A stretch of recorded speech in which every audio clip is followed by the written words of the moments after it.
اعوذ باللہ من الشیطان الرجیم، بسم اللہ الرحمن الرحیم۔ باب العلم انواریہ ایجوکیشنل سوسائٹی و جامعہ انواریہ حیدرآباد انڈیا کے زیر اہتمام اللہ تعالیٰ کے فضل و کرم سے اصول الشاسی کا درس قسط وار جاری ہے۔ آج کا درس فصل فی المشترک والمؤول۔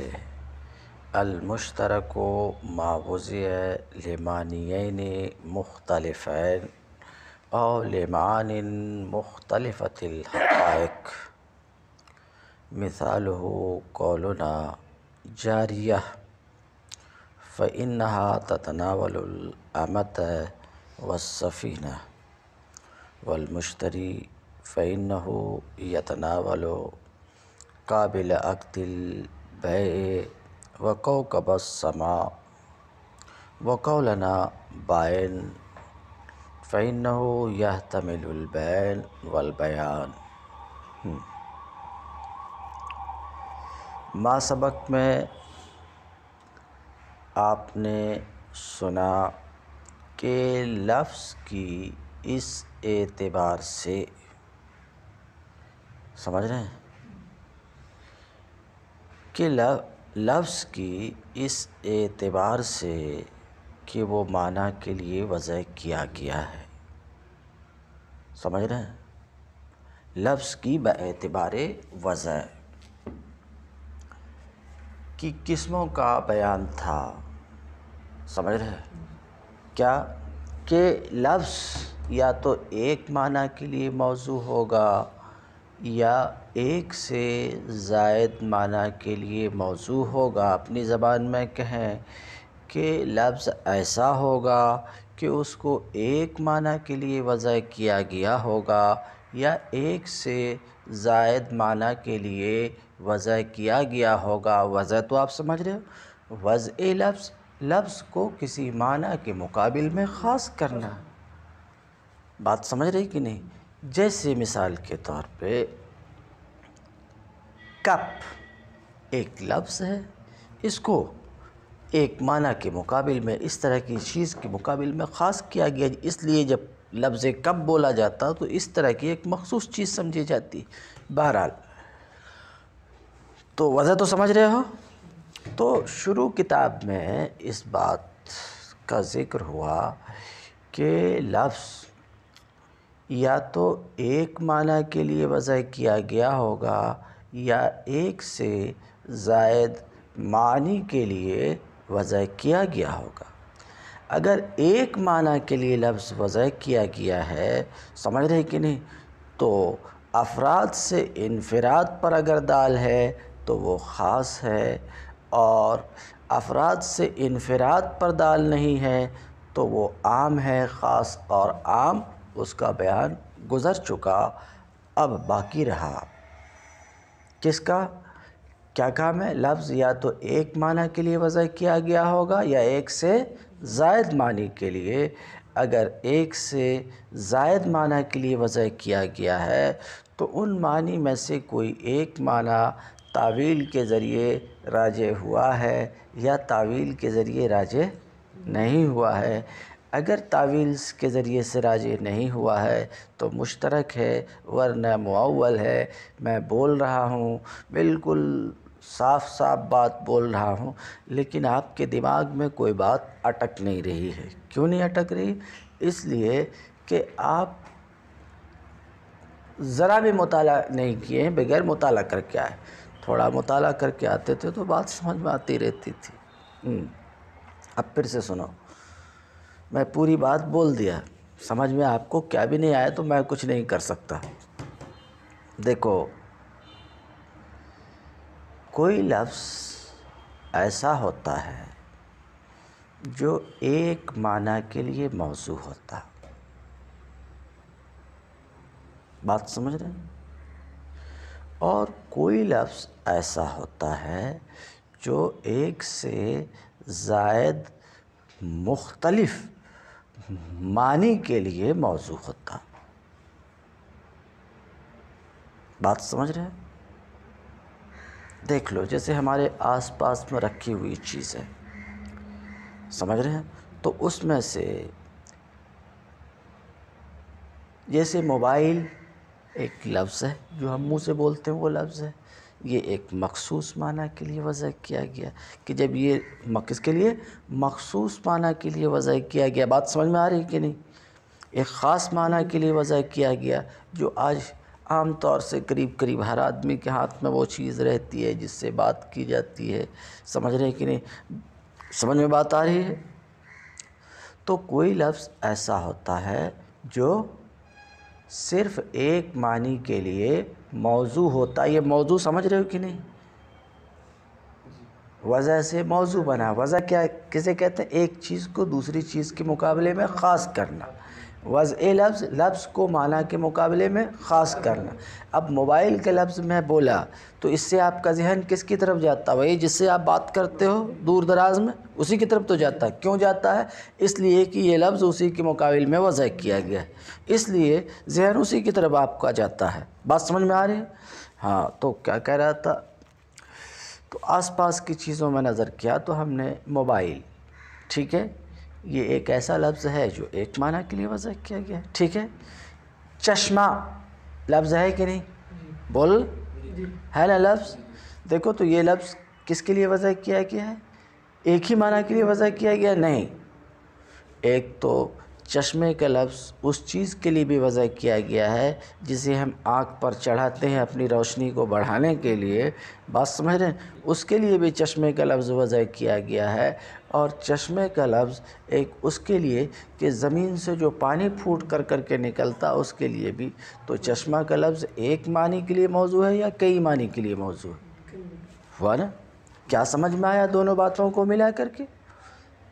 اچھا، ایک مثال اور رکھ دیتا ہوں تو اور بات واضح ہو جاتی، جیسے عربی زبان میں عین، عینن، عین کے معنی آنکھ بھی ہے، عین کے معنی چشمہ بھی ہے، وہ چشمہ جو زمین سے پھوٹتا ہے، عین کے معنی گھٹنا بھی ہے، بات سمجھ رہے کہ نہیں، اس طریقے سے عین کے دیگر معنی بھی ہیں۔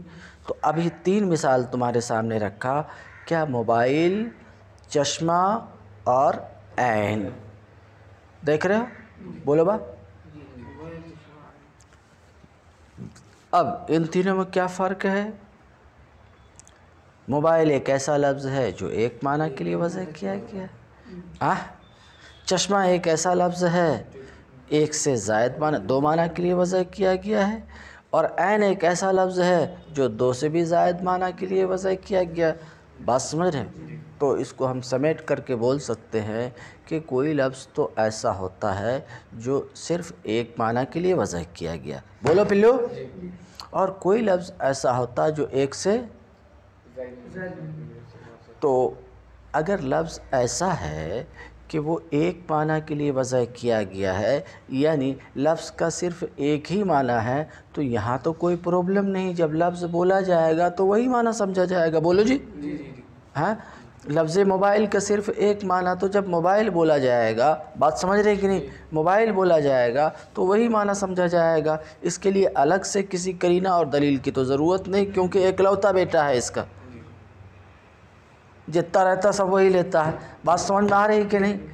مگر اگر کوئی ایسا لفظ ہے جو 2 الگ الگ معنی کے لیے وضع کیا گیا، وہ لفظ بولا گیا، تو اب ذرا دھیان سے سنو، وہ لفظ بولا گیا تو چونکہ اس لفظ کا صرف ایک معنی تو ہے نہیں، ایک سے زائد معنی ہے، سمجھ رہے ہیں، اور یہ بات خوب یاد رہے کہ کوئی لفظ اگر مشترک ہے اور اس کے کئی معنی ہیں تو بیک وقت ایک لفظ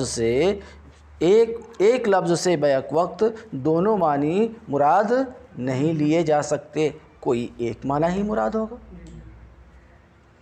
بات سمجھ میں آ رہی؟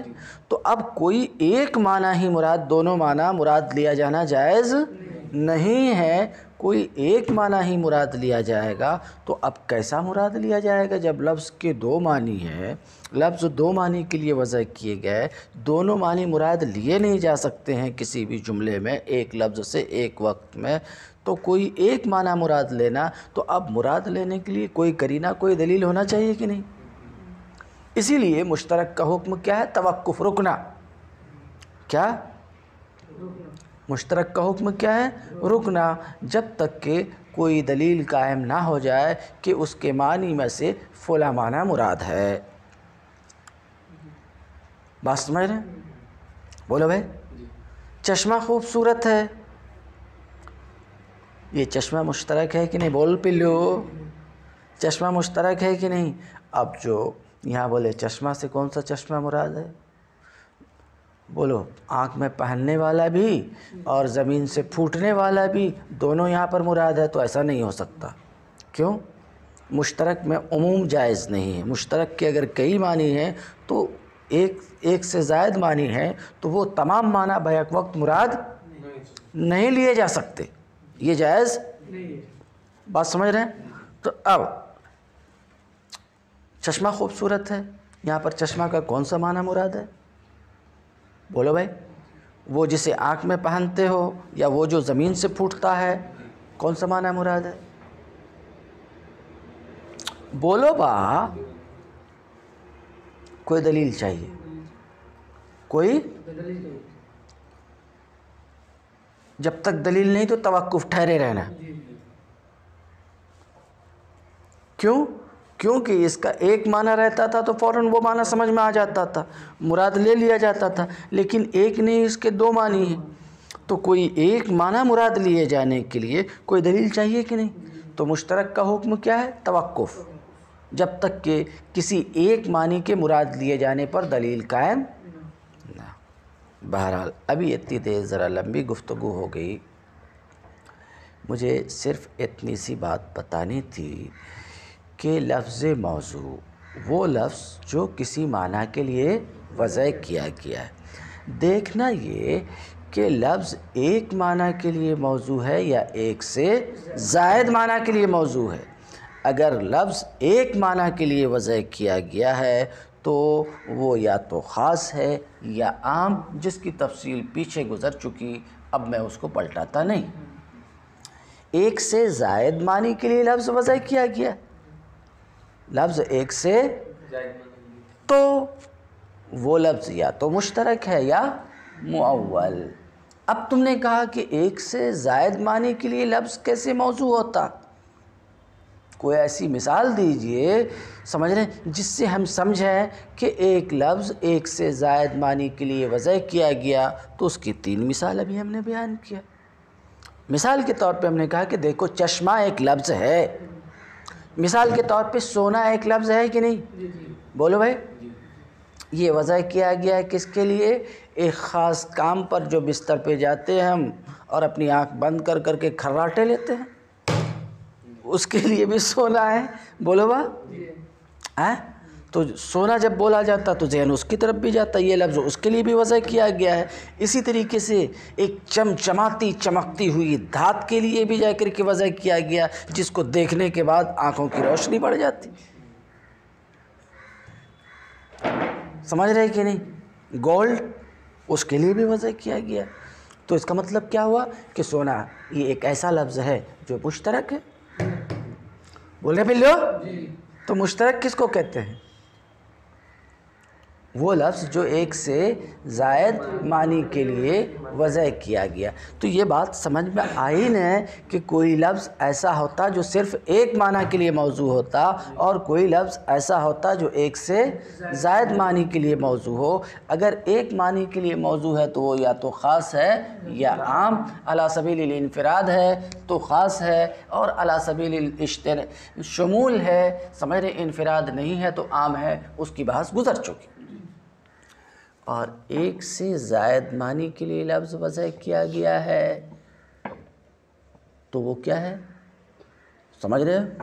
تو کوئی لفظ ایسا ہے جو ایک سے زائد معنی کے لیے وضع کیا گیا ہے تو وہ یا تو مشترک ہے یا مؤول ہے۔ تو ابھی میں کیا بتا رہا تھا کہ ایسا بھی کوئی لفظ ہوتا ہے جو ایک سے زائد معنی کے لیے موضوع ہوتا ہے، ایسا بھی کوئی لفظ ہوتا ہے جو وضع کیا گیا ہوتا ہے کس کے لیے؟ ایک سے زائد معنی کے لیے، جس کی ڈھیر ساری ہم مثال دے چکے۔ تو اب تو مشترک تم سمجھ گئے، وہ لفظ جو ایک سے زائد معنی کے لیے وضع کیا گیا ہے اور اس کے معنی میں سے کوئی ایک معنی تعویل کے ذریعے سے راجع نہیں ہوا ہے، وہ مشترک ہے، اور تعویل کے ذریعے بھی، تعویل بعد میں بتاتا ہوں، تعویل کے ذریعے راجع ہوا ہے تو وہ معول ہے۔ تو مشترک تو تم سمجھ گئے۔ اب مشترک کا حکم کیا ہے؟ توقف۔ مشترک کا کیا حکم ہے؟ رکے رہنا۔ کب تک رکے رہنا؟ جب تک کہ دلیل قائم نہ ہو کسی ایک معنی کے مراد لیے جانے پر۔ ایک بات اسی طریقے سے مشترک کا حکم یہ ہے کہ اس میں عموم نہیں ہے،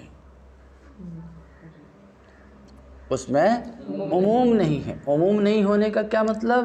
یعنی ایسا نہیں ہو سکتا ہے کہ مشترک کے کئی معنی ہوں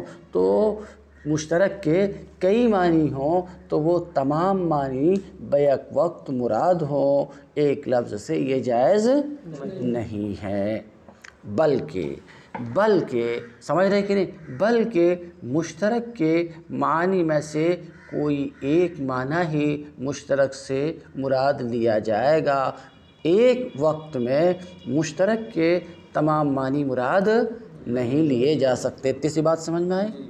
ان باتوں کو ذہن میں رکھ کر کے عبارت کو دیکھو۔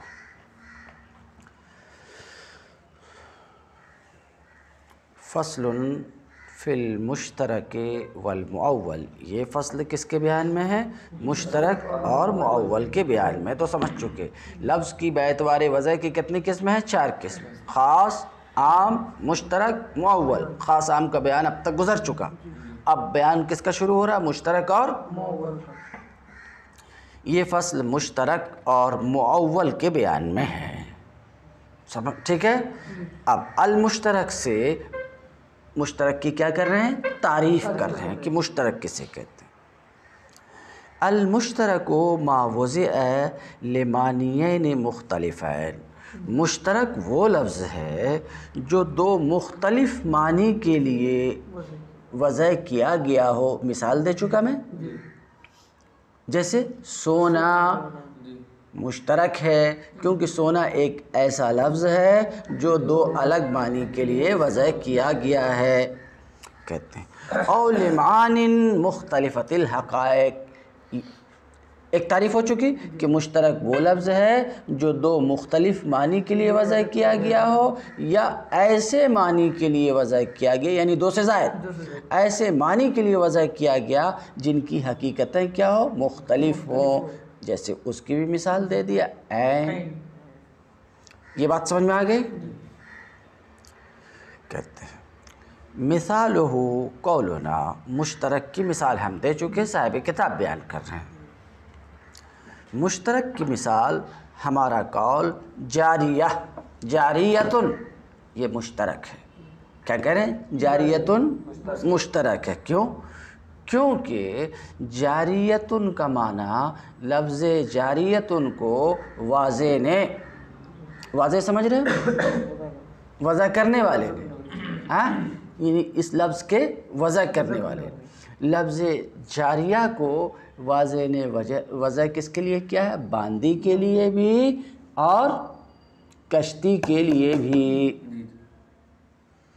باندی کے لیے بھی اور کشتی کے لیے بھی۔ تو جاریہ ایک ایسا لفظ ہے جس کے 2 مختلف معنی، باندی ایک الگ چیز ہے، کشتی ایک الگ چیز ہے۔ تو یہ 2 مختلف معنی کے لیے وضع کیا گیا کہ نہیں؟ تو پھر جاریہ کیا ہوا؟ مشترک ہوا، کیونکہ مشترک کسے کہتے ہیں؟ وہ لفظ ہے جو 2 مختلف معنی کے لیے وضع کیا گیا۔ مشترک کی مثال ہمارا قول جاریہ ہے، فإنہا تتناول الأمۃ والسفینہ، کیونکہ یہ جاریہ، ٹھیک ہے، جاریہ شامل ہے باندی کو بھی اور کشتی کو بھی۔ شامل ہونے کا مطلب سمجھ گئے کہ جاریہ کو واضح نے وضع کیا ہے کس کے لیے؟ باندی کے لیے بھی اور کشتی کے لیے بھی۔ بس میں نے تو پھر یہ لفظ جاریہ 2 مختلف معنی کے لیے وضع کیا گیا کہ نہیں؟ اور جو 2 مختلف معنی کے لیے وضع کیا گیا ہو وہ مشترک ہے، تو جاریہ کیا ہے؟ مشترک ہے، کہتے ہیں۔ اس کی مثال ہمارا قول جاریہ ہے اور اس کی مثال مشتری ہے۔ ایک دوسری مثال دے رہے ہیں، مشترک کی دوسری مثال کیا ہے؟ مشتری. تو مشتری کو واضح نے کس کے لیے وضع کیا؟ خریدنے والا. تو اس لفظ کا ایک معنی کیا ہے؟ خریدنے والا. خریدنے والا سمجھ رہے ہو؟ اچھا. اسی طریقے سے یہ لفظ مشتری ایک خاص ستارے پر بھی بولا جاتا ہے. پہلے بولا جاتا تھا کواکب سیارہ 7 ہیں، اب شاید بڑھ کر کے 8 یا 9 ہو گئے، سمجھ رہے ہیں؟ تو انہی میں سے ایک کا نام ہے مشتری. انگلش میں بولتے ہیں مرکری. کیا بولتے ہیں؟ وہ 7 ستارے، مرکری، وینس، ارتھ، مارس، جوپیٹر، سٹرن، یہ سب ستارے ہیں، سائنس میں تم پڑھو گے، سمجھ رہے؟ عربی میں مشتری، عطارد، زحل وغیرہ بولتے ہیں. تو مشتری بہرحال ایک خاص ستارے کا نام ہے. تو اب یہ مشتری کا لفظ دو معنی کے درمیان مشترک ہوا کہ نہیں رے پلو؟ لفظ مشتری کا ایک معنی کیا ہے؟ ایک مخصوص ستارہ، اور ایک معنی کیا ہے؟ خریدنے والا. تو یہ ایک ایسا لفظ ہوا جو دو معنی کے درمیان مشترک ہے. تو اب مشترک سمجھ میں آئے کہ نہیں؟ کہ مشترک وہ لفظ ہے جو دو مختلف معنی یا کئی مختلف معنی کے لیے وضع کیا گیا ہو. اتنا تو سمجھ میں آیا کہ نہیں؟ ہاں. اور اس کی مثال مشترک کی مثال ہمارا قول مشتری بھی ہے. ٹھیک ہے؟ کیوں؟ کیونکہ یہ مشتری شامل ہے عقد بیع کو قبول کرنے والے کو، یعنی خریدار، خریدنے والے، اور کوكب سما، آسمان کے ایک مخصوص ستارے کو. کیا مطلب؟ ایسا بول سکتے ہو کہ مشتری کو واضح نے وضع کیا ہے خریدنے والے کے لیے بھی اور ایک مخصوص ستارے کے لیے بھی. تو مشتری ایک ایسا لفظ ہوا جو دو مختلف معنی کے لیے وضع کیا گیا ہے، لہذا یہ مشترک ہے. ایک مثال اور دے رہے ہیں، سمجھ رہے ہیں؟ بائن. کیا؟ بائن. بائن کے معنی جدا کے بھی ہے. بولو بھائی.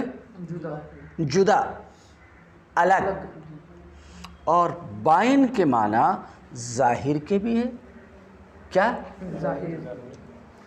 تو ظہور الگ چیز ہے اور علیحدگی الگ چیز ہے. تو بائن کا لفظ مشترک ہوا کس کے درمیان؟ دو معنی کے درمیان، ظہور اور علیحدگی کے درمیان. تو مرد نے اگر اپنی بیوی سے کہہ دیا انت بائن، انت بائن. ابھی بائن کا دو معنی سنا، ایک معنی جدا بھی اور ایک معنی ظاہر بھی، سمجھ رہے؟ تو ایسا کہہ دینے سے کیا اس کو طلاق واقع ہو جائے گی؟ ابھی سن چکے مشترک کا حکم توقف ہے جب تک کہ کوئی دلیل قائم نہ ہو، کوئی قرینہ نہ قائم ہو. تو اس کا معنی انت بائن اگر اس نے کہا تو اس کا معنی یہ بھی ہو سکتا ہے کہ تو مجھ سے جدا ہے. اگر یہ معنی ہے تو طلاق ہو گئی، اور اگر یہ معنی انت بائن، سمجھ رہے کہ نہیں، تو ظاہر ہے، سمجھ رہے ہیں، تو ظاہر ہے. اگر انت بائن اس نے کہا تو جدا کے معنی بھی ہوتا، اور اس سے اس کی مراد یہ کہ تو اور عورتوں سے جدا ہے. دوسری عورتیں تو ایسے ویسے کاما کرتی، لیکن تو ایسی کام نہیں کرتی ہے، سمجھ رہے ہیں. دوسری عورت تو ایسی ہوتی جو اپنے شوہر کو ستاتی ہے، مگر تو نہیں ستاتی. اگر یہ مطلب ہے تو ظاہر سی بات ہے طلاق واقع نہیں ہوگی. بہرحال یہ دور نہیں جاتا ہوں. تو اگر انت بائن بولا، وہ انت بائن بولا اور ظہور کے معنی میں تو ظاہر ہے. کیا مطلب تو ظاہر ہے؟ تیرے سب کام ظاہر ہیں. بات سمجھ رہے کہ نہیں؟ تو ظاہر سی بات ہے یہاں طلاق واقع ہونے کا کوئی سوال ہی نہیں ہوتا. ہاں. تو مجھے یہ کہنا تھا کہ بائن ایک ایسا لفظ ہے جو دو مختلف معنی کے لیے وضع کیا گیا ہے. کیا گیا کہ نہیں؟ لہذا یہ مشترک ہے. کون دو معنی کے لیے؟ جدا اور ظاہر کے لیے. اب مرد نے جب اپنی بیوی سے ایسا کہہ دیا انت بائن، تو کیا اس کی بیوی کو طلاق واقع ہو جائے گی؟ نہیں جی. کیوں؟ یہ مشترک ہے، اور مشترک کا سے میں عموم نہیں ہوتا. عموم نہیں ہونے کا مطلب یہ کہ اس کے سارے معنی ایک وقت میں مراد نہیں لیے جا سکتے، ایسا بھی نہیں ہو سکتا. اور کوئی ایک معنی بھی بغیر دلیل کے مراد نہیں لیا جا سکتا، بلکہ کوئی ایک معنی اسی وقت اس سے مراد لیا جائے گا جب کہ کوئی قرینہ اور دلیل قائم ہو. یہاں کوئی قرینہ قائم نہیں ہے تو مرد سے پوچھا جائے گا کہ حضرت بولو تمہاری نیت کیا ہے. سمجھ رہے کہ نہیں؟ تو اس نے کہا ہماری مراد کیا ہے؟ فرقت کی. تو طلاق واقع ہو جائے گی. یعنی ہم نے اس سے مراد کیا لیا ہے؟ فرقت لیا تو طلاق واقع ہو جائے گی. سمجھ رہے کہ نہیں؟ بہرحال اور ہمارا قول پہلے قولنا پر معطوف ہے. مثال ہو قولنا، ٹھیک ہے. اور مشترک کی مثال ہمارا یہ قول بائن ہے، کیونکہ بائن یہ بین کا بھی احتمال رکھتا ہے اور بیان کا بھی احتمال رکھتا ہے. ٹھیک ہے، یہ بات سمجھ میں آئے؟ ابھی تک میں صرف 2 بات ہوئی. مشترک کسے کہتے ہیں اور اس کی مثال. سنیں، صرف 2 بات اتنی دیر میں بیان ہوئی اور تیسری کوئی بات نہیں. پہلی بات یہ ہے کہ مشترک وہ لفظ ہے جو 2 مختلف معنی یا کئی مختلف معنی کے لیے وضع کیا گیا ہو. یہ ایک بات رہی. اور دوسری بات، مشترک کی مثال کے طور پہ کیا ہے؟ جاریہ ہے. کہ جاریہ مشترک ہے، کہ اس کے معنی باندی بھی ہے اور اس کے معنی کشتی بھی ہے. اور 2 مثالیں ہوئی. اب جب مشترک کو سمجھا لے گئے صاحب کتاب تعریف بتا کر کے اور مثال بتا کر کے، تو اب مشترک کا حکم بتا رہے ہیں کہ مشترک کا کیا حکم ہے. کیونکہ آپ نے یہ تو سمجھ لیا کہ کوئی لفظ مشترک ہے تو اس کا مطلب یہ ہے کہ اس کے کئی معنی ہیں. کئی معنی ہیں، یہ بات تو سمجھ میں آ گئی. تو جب کئی معنی ہیں تو کیا لفظ مشترک سے وہ سارے معنی ایک وقت میں مراد ہوں گے، مراد لیے جا سکتے ہیں یا مراد نہیں لیے جا سکتے ہیں؟ مشترک کا کیا حکم ہے، اس حکم کو آگے بتانا چاہ رہے ہیں.